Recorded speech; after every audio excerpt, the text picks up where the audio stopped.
Good afternoon, this is Dan Howe, PTI Securities and Futures, coming to you with a daily afternoon wrap-up for Thursday, September 29th. Overnight, we had a 22-point range in the S&P. Once again, that seems to be the norm these days.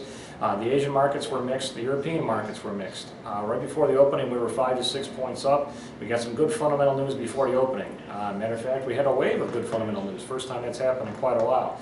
The weekly jobs report came in very good. It was only 391 versus expected of 419. And also dropped below the psychologically important 400,000 level, which we have not seen since the beginning of August. The GDP number came in, once again, a little bit expected, better than expected. 1.3 up versus only expected of 1.2 up. The only negative news was the fine print of the GDP. The GDP deflator came in at 2.5 versus 2.4. So there might be a little bit negative going on in the future that might give the Fed a little bit less room. But in any event, all in all, the news was very good. The S&Ps went from up 5. We opened almost at our high of the day. The S&Ps at one point were up about 21. Then we started selling off and selling off quickly because we were trying to sell calls in the opening and it was not easy. We got some, but we wanted to get a lot more and the market just fell out of bed and we ended up going down quite a bit. But the rest of the day we started clawing our way back. And the SPX closed up 9 at the end of the day at 1160, so it really was a positive day. The Dow, which is the strongest index all day, closed up 143. I don't think the Dow ever went negative today. They closed at 133. The only index that was bad today was the NASDAQ.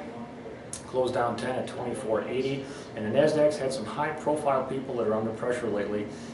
Most notably is Netflix. Netflix can't seem to get out of the way. Ever since they raised their prices, they've dropped from, I think, a high of 313. They've lost about 2/3 of their value.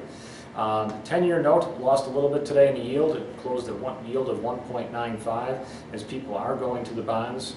So a little bit unnerving here to people. The volatility didn't really drop today. The bonds were positive all day, but yet the stocks were strong. So obviously some mixed signals here. The dollar was slightly positive, slightly negative, down 0.18, so 77.94. Gold closed, had a wild ride, was up and down, but closed up $2 at 16.24. Tomorrow, big news day again. We got the personal income, we got personal spending, we got the Chicago's Purchasing Manager Index, we also have Michigan Settlement. All those are coming out in the AM tomorrow, so it should be a relatively interesting day, but hopefully we can continue the positive road we're taking, especially since we're short no calls in our program. So thank you very much. This has been Dan Howe, PTI Securities and Futures.